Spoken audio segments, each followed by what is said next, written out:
Hello and welcome to today's episode of The Drawing Board. My name is David Franklin. I'm your host, and thank you so much for joining us today on our 30-day Tesseract Dice YouTube campaign, where for 30 days we're talking about the science behind our Tesseract dice. And today, again, we're going to be talking about Archimedes, and specifically Archimedes the inventor. He was this great inventor who made lots of amazing war contraptions for the Greek city-states to help fight off the Roman army. But every great empire falls, and that includes the Greeks. And today we're also going to be answering the question, why do empires fall, while telling one of the funniest stories about Archimedes of all time. The ancient Greeks were insanely ingenuitive and powerful, but every great power falls.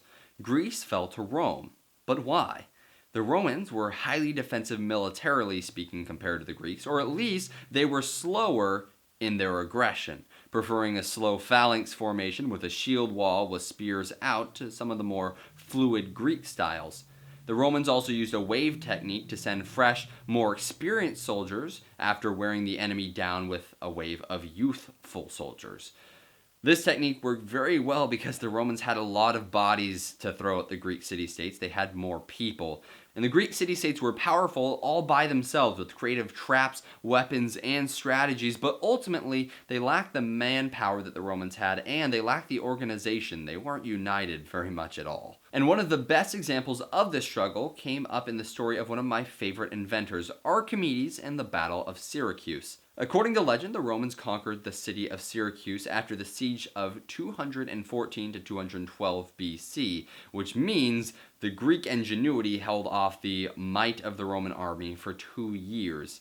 Archimedes was probably the main man when it came to military defense, supposedly inventing a beam that would catch Roman ships on fire and a giant lever that could flip them over so that the Roman sailors would all drown. Because of this, once the city was conquered, the Roman general ordered Archimedes to be retrieved alive. Some of the soldiers entered the house of Archimedes, and one of the soldiers asked Archimedes who he was. But, according to an author, Valerius Maximus, Archimedes just answered, "Noli obscero istam disturbarbe." I think I said that fairly well. I apologize for my poor Latin.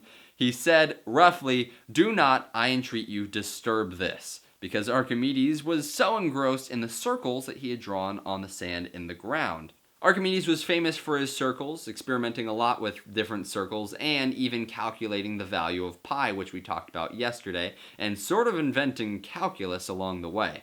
After he said that phrase, one of the Roman soldiers killed Archimedes despite the order of his general.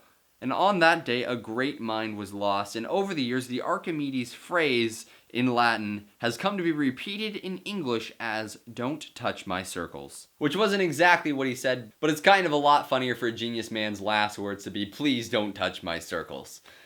Anyways, thank you so much for watching today's episode of The Drawing Board. My name is David Franklin. I'm your host, and thank you so much for joining us for a 30-day Tesseract Dice campaign, where for 30 days we'll be talking about the science behind our Tesseract dice on Kickstarter. And if you want to get a further look at the dice, you can check out the Kickstarter link in the description below. And if you just want to follow along with the science of the channel and the rest of the campaign, you can click that blue button in the corner over there and subscribe to the channel. And you can check us out tomorrow when we're going to be talking about Archimedes again, and again one of his funniest stories, the Eureka story, where he discovers water displacement and runs through the city of Syracuse butt naked.